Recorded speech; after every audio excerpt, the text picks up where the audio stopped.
దీప తండ్రి కుబేర్ సంవత్సరికం కావడంతో అతనికి పిండం పెడుతుంది దీప. పిండాన్ని ముట్టడం కోసం కాకుల గురించి ఎదురు చూస్తూ ఉంటుంది. కావ్ కావ్ అని అరుస్తూ ఉంటుంది. ఇంతలో ఓ సాధవు వచ్చి, బతికివున్నవాళ్లకి పిండం పెడితే కాకులు ఎలా ముడతాయమ్మా అని అంటాడు. ఆ మాట విన్న దీప పరుగుపరుగున ఆ సాధువు దగ్గరకు వస్తుంది. బ్రతికి ఉండటం ఏంటి?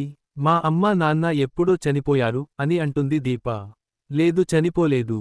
నిన్ను కన్నతల్లిదండ్రులు బతికే ఉన్నారు. బతికే ఉన్నారు. ఇంక ఆ పిండాన్ని కాకులు ముట్టవు అని సాధువు అక్కడ నుంచి వెళ్ళిపోతాడు. అయితే దీప పిండం పెట్టింది పెంచిన తండ్రి కుబేర్కి.